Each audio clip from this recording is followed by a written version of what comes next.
বন্ধুরা, আপনারা ইতিমধ্যেই জানেন যে ওবিসি বিজ্ঞপ্তি আবার স্থগিত হয়ে গিয়েছে এবং এই মুহূর্তে পশ্চিমবঙ্গের যে আবহাওয়া ধোঁয়াশায় ভরা, চারদিক অন্ধকার হয়ে আসছে, বৃষ্টি হচ্ছে। বোধহয় এই আর কলকাতা হাইকোর্টের যে রায়, তার ফলে চাকরি প্রার্থীদের কাছে কিন্তু সেরকমই ফের অন্ধকার নেমে এলো বলা যায়। তার কারণ আমরা জানি যে ওবিসি নতুন করে ফের সমীক্ষা শুরু করেছিল রাজ্য সরকার, এবং একাধিকবার আমার সেই ভিডিওতে আপনারা দেখেছেন যে রাজ্য সরকার বিজ্ঞপ্তি, যেহেতু এর আগে সমীক্ষা করা হয়নি, কলকাতা হাইকোর্টের ডিভিশন বেঞ্চে উঠে এসেছিল সেই ধরনের কথা, পর্যবেক্ষণ ছিল মাননীয় বিচারপতিদের। কিন্তু তারপরেও দেখা গেল যে সমীক্ষা সেভাবে করার পরেও কিন্তু হাইকোর্টে এটা বাতিল হয়ে গেল। অবশ্যই নিশ্চয়ই রাজ্য সরকার কিছু ত্রুটি বিচ্যুতি রয়েছে, না হলে তো এরকম রায় হতে পারে না। মাননীয় বিচারপতিরা বিচার বিবেচনা করেই রায় দেন। কিন্তু এই মুহূর্তে মূল যে বিষয়টা হচ্ছে, এই মুহূর্তে কিন্তু ছাত্রছাত্রীদের চাকরি বাকরির ব্যাপার ইত্যাদি কিন্তু পুরোপুরি অন্ধকারে। যদিও বারবার আমরা বিভিন্ন সময় মাননীয় বিচারপতিদের পক্ষ থেকে বলুন বা বিরোধী পক্ষে যে সমস্ত উকিল লড়েন, যেমন আইনজীবী বিক্রম বন্দ্যোপাধ্যায় বা আইনজীবী ফিরদৌস শামীম, আমরা দেখেছি একাধিক নিউজ চ্যানেলে এবং বিভিন্ন সংবাদপত্র, সেটা আপনারাও দেখেছেন, যে তারা কিন্তু বলেছেন নিয়োগ প্রক্রিয়া চালাতে কোনো বাধা নেই। কিন্তু রাজ্য সরকার একটি নীতি নিয়েছে, সেটা হচ্ছে যে পুরো 100 পয়েন্ট রোস্টারে 5% 10% বাদ দিয়ে তারা কোনো রকম রিক্রুটমেন্ট করতে এগোবে না। অর্থাৎ প্রত্যেকের পুরো সমাধান করে তারপর এগোবে। অর্থাৎ যে রোস্টারটা কয়েকদিন আগেই পাবলিশড হয়েছিল, এবং সেই রোস্টার নিয়ে খবরও আমি দিয়েছি, এবং আপনারা জানেন যে রাজ্য সরকার এই ধরনের ভিডিও আমার দেওয়া আছে, যে নতুন করে বিধানসভায় মুখ্যমন্ত্রী ঘোষণা করেছিলেন যে ফের নতুন করে ওবিসি করা হয়েছে, লিস্ট করা হয়েছে, এবং সেটা ক্যাবিনেটে পাস করা হয়েছে 2রা জুন। তো এই সংক্রান্ত ডিটেলস, ভিডিওটা একটু লম্বা হবে, কিন্তু আপনারা অবশ্যই ভিডিওটা দেখলে নিজেরা ঋদ্ধ হবেন। প্রথম শ্রেণীর আমি দৈনিক আনন্দবাজার প্রতিদিন এই সময় বর্তমান থেকে কিন্তু আপনাদের আমি খবরগুলো কিছুটা শোনাবো। দেখুন, আনন্দবাজারের প্রথম পৃষ্ঠাতেই আপনারা যদি আনন্দবাজারের ই পেপার যান, প্রথম পাতাতেই দেখবেন লেখা আছে যে ওবিসি বিজ্ঞপ্তি আপাতত স্থগিত, এবং এখানে খুব বিস্তারিতভাবে বলা রয়েছে যে ওবিসি নিয়ে রাজ্যের নয়া বিজ্ঞপ্তির উপর স্থগিতাদেশ দিল কলকাতা হাইকোর্ট। মঙ্গলবার বিচারপতি তপব্রত চক্রবর্তী এবং বিচারপতি রাজাশেখর মান্থার ডিভিশন বেঞ্চ জানিয়েছে, ওবিসির নতুন তালিকা সহ এই সংক্রান্ত রাজ্যের প্রকাশিত সব বিজ্ঞপ্তির উপরে স্থগিতাদেশ 31 জুলাই পর্যন্ত বহাল থাকবে। অর্থাৎ আপাতত 31 জুলাই পর্যন্ত এই ওবিসি লিস্ট নিয়ে কিন্তু রাজ্য সরকার কোনো রকম বিজ্ঞপ্তি মার্জনা করবেন, কোনো রকম বিজ্ঞপ্তি বা কোনো রকম সিদ্ধান্ত কিন্তু নিতে পারবে না। এই প্রশাসনিক বিজ্ঞপ্তির ভিত্তিতে করা সব পদক্ষেপও স্থগিত থাকবে। অর্থাৎ ওই বিজ্ঞপ্তি নোটিশ জারি করে রাজ্য সরকার যা যা বলেছিল আপাতত 31 জুলাই পর্যন্ত সেগুলো স্থগিত। যদিও তার আগেই 31 জুলাইয়ের আগেই 24 জুলাই মামলার পরবর্তী শুনানি রয়েছে। তো ডিভিশন বেঞ্চের পর্যবেক্ষণ যেটা আনন্দবাজারে লেখা হয়েছে, যে রাজ্যকে 2012 সালের আইন অনুযায়ী ওবিসি তালিকা করতে বলা হয়েছিল, কিন্তু রাজ্য 1993 সালের আইন অনুযায়ী তালিকা তৈরি করেছে। 1993 সালে আপনারা জানেন যে ব্যাকওয়ার্ড ক্লাস কমিশন আইন হয়েছিল। ডিভিশন বেঞ্চের আরও পর্যবেক্ষণ, রাজ্যকে এ ব্যাপারে বিল এনে তা আলোচনার মাধ্যমে পাস করাতে বলা হয়েছিল, কিন্তু রাজ্য প্রশাসনিক বিজ্ঞপ্তি জারি করেছে। এই কাজ কার্যত আদালতের নির্দেশ উপেক্ষা করা হয়েছে বলেও বিচারপতিদের পর্যবেক্ষণ। অর্থাৎ বুঝতে পারছেন, এখানে কিন্তু যেভাবে বিজ্ঞপ্তি বা বিভিন্ন পত্রপত্রিকা বা নিউজ চ্যানেলে যেগুলো উঠে আসছে যে ধর্মীয় ভিত্তিতে সংরক্ষণ হচ্ছে, একটা সম্প্রদায়কে সুবিধা পাইয়ে দেওয়া হচ্ছে, মাননীয় বিচারপতিরা কিন্তু এই কথা বলেননি। অন্তত এই জায়গাটাতে লেখা হয়েছে যেটা, যে পদ্ধতিগত ভুল হয়েছে। রাজ্য সরকারকে এটা বিধানসভায় বিল আনতে হতো, এবং রাজ্য সরকারের এই মুহূর্তে যা মেজরিটি, দেখুন সরকার তো তারাই চালায়, সে কোনো পার্টির, আপনারা জানেন যে আমার এই চ্যানেলটা কোনো পার্টির পক্ষ থেকে আমি প্রজেক্ট করি না, শুধুমাত্র সাধারণ মানুষের চাকরির খবর দেওয়ার জন্যে এবং শিক্ষামূলক খবর দেওয়ার জন্য এই চ্যানেল, এবং সেই সাথে কারেন্ট অ্যাফেয়ার্স জানানোর জন্য এই চ্যানেল, যাতে আপনারা কারেন্ট অ্যাফেয়ার্সে একটু এগিয়ে থাকেন চাকরির পরীক্ষায়। আর চাকরি সংক্রান্ত সমস্ত খবরাখবর তো আমার চ্যানেল আপনারা পানই। কিন্তু এইখানটাতে বলা হয়েছে যে রাজ্য সরকার যে বিভিন্ন আপনারা দেখুন চারিদিকে ট্রেনে বাসেও আলোচনা হচ্ছে, আরে রাজ্য সরকার তো ধর্মীয় ভিত্তিতে সংরক্ষণ করছিল। এখানে কিন্তু মাননীয় বিচারপতিরা সেটা বলেননি। এই জায়গাটা অন্তত আনন্দবাজারের প্রথম পাতাতেই লেখা হয়েছে যে রাজ্যকে বলা হয়েছিল যে বিল পাস করতে হবে বিধানসভায়, এবং রাজ্য সরকারের অবশ্যই যা মেজরিটি আছে আপনারা জানেন, রাজ্য সরকার তো তারাই চালায় যাদের মেজরিটি থাকে, তো সুতরাং আরামসে তারা বিল পাস করে নিতে পারতো, বিরোধীরা যদি ওয়াকআউটও করতো তাতে কোনো অসুবিধা হতো না। কিন্তু রাজ্য সরকার শুধুমাত্র প্রশাসনিক বিজ্ঞপ্তি জারি করেছে, এইটা যা কার্যত আদালতের নির্দেশ উপেক্ষা বলে বিচারপতিরা মনে করেছেন। নিয়ম না মেনে ওবিসি চিহ্নিতকরণ হয় রাজ্যে 2010 সালের পর থেকে সব ওবিসি শংসাপত্র বাতিল করেছিল হাইকোর্ট। সুপ্রিম কোর্ট এখনও সেই নির্দেশে হস্তক্ষেপ করেনি। হাইকোর্ট নতুনভাবে সমীক্ষা করে ওবিসি চিহ্নিত করতে বলেছিল। রাজ্যের অনগ্রসর শ্রেণী কল্যাণ কমিশনের রিপোর্ট বিধানসভায় পেশ করতে বলা হয়েছিল, কিন্তু রাজ্য যে পদক্ষেপ করেছে তা আদালতে আপত্তি তোলেন মামলাকারীদের আইনজীবীরা।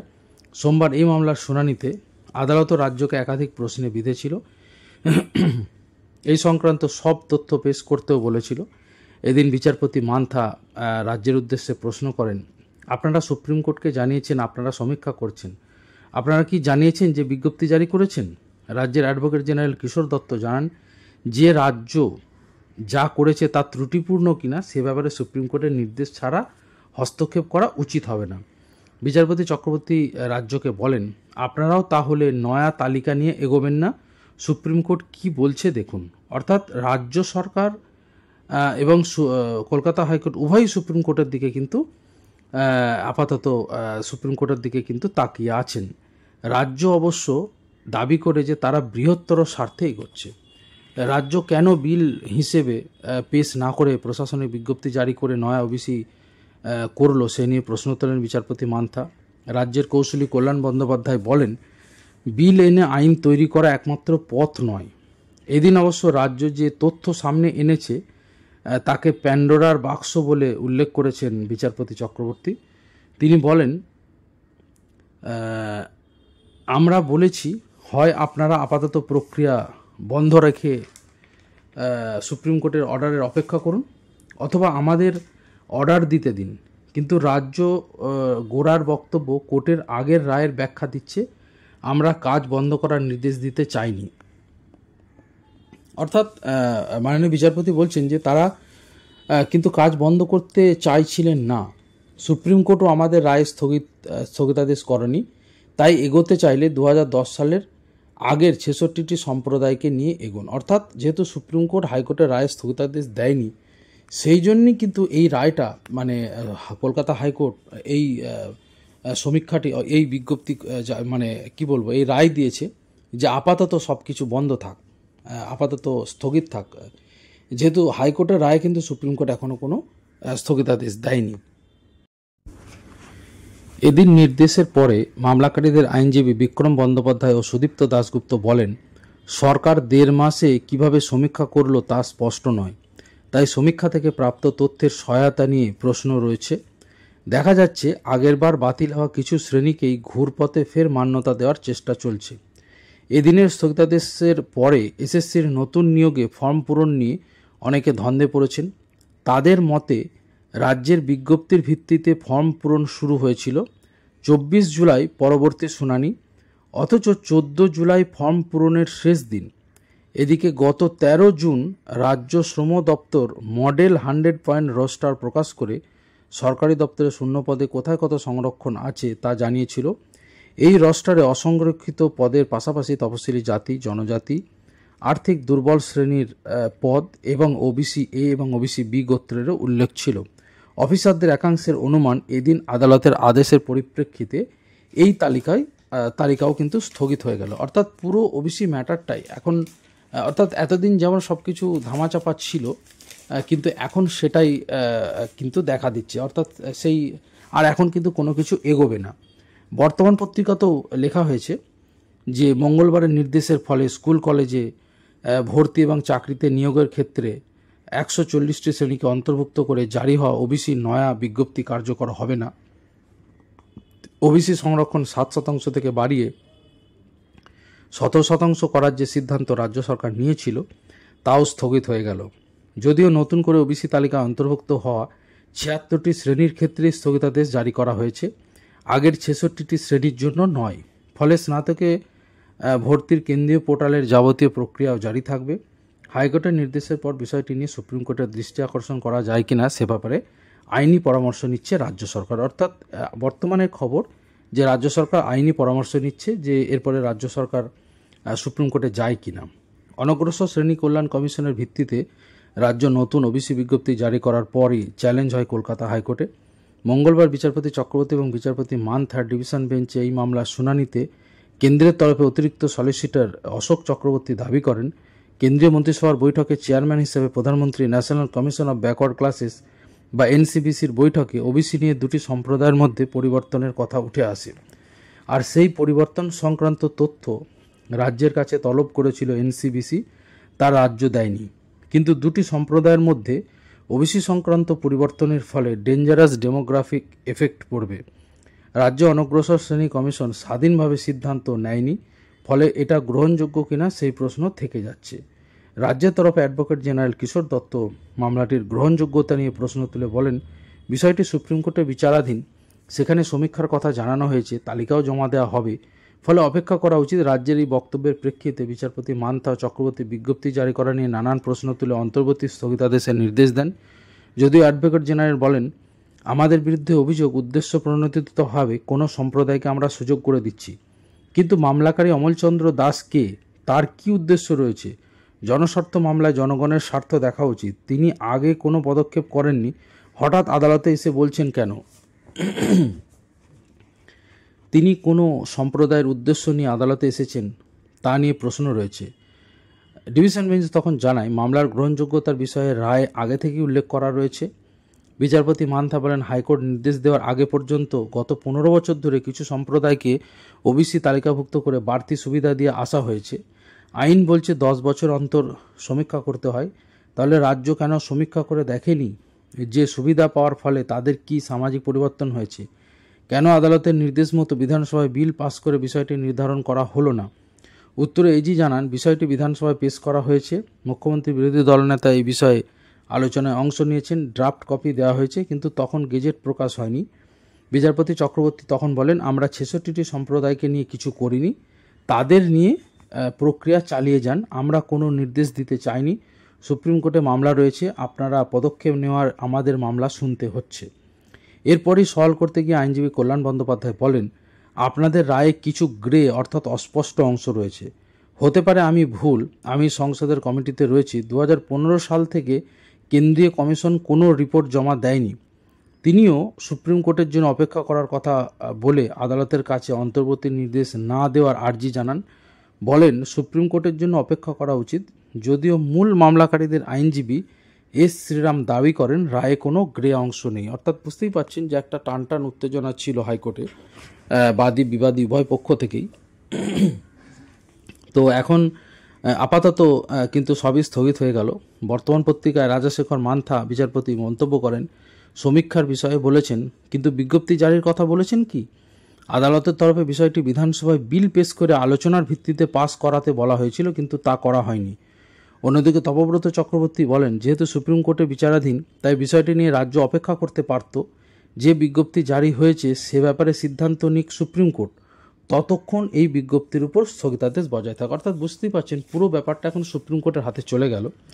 অন্যদিকে ওবিসি নিয়ে কিন্তু আদালতের স্থগিতাদেশে ফের আদালতে রাজ্য, অন্তর্বর্তী স্থগিতাদেশ ফের আদালতে রাজ্য, প্রতিদিন পত্রিকায় বলা হয়েছে যে এ ব্যাপারে কিন্তু আদালতের 31 জুলাই পর্যন্ত পদক্ষেপ করা যাবে না।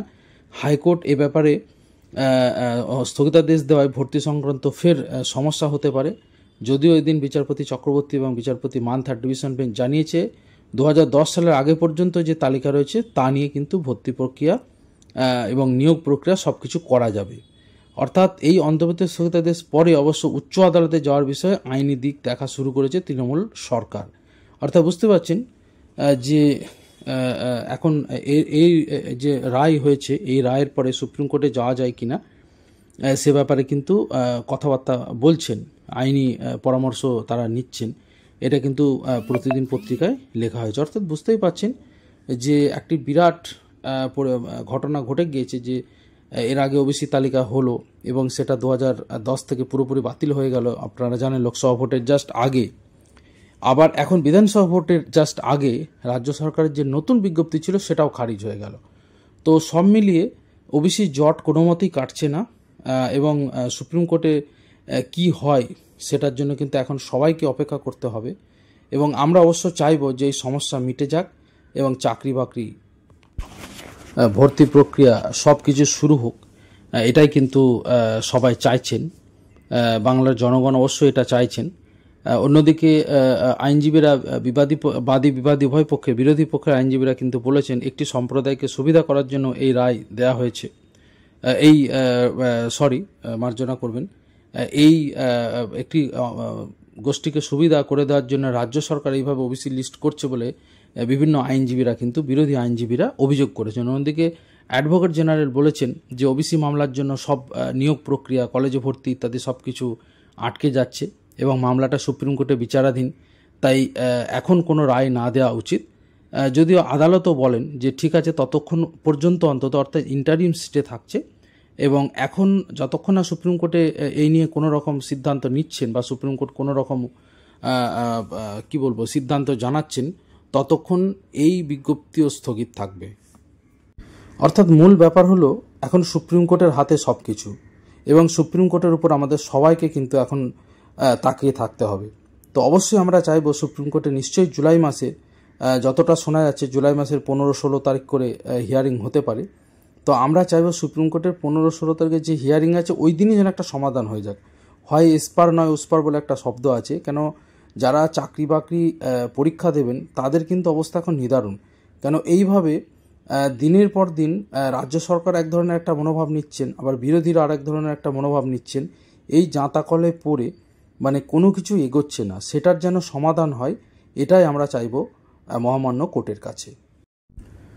যাই হোক, এই চ্যানেলটা অবশ্যই যারা এখনও পর্যন্ত সাবস্ক্রাইব করেননি তারা অবশ্যই সাবস্ক্রাইব করে নেবেন, আর যদি ভিডিওটা ভালো লাগে অবশ্যই একটা লাইক করে দেবেন এবং কমেন্টও জানাবেন আপনাদের মতামত কী। ধন্যবাদ।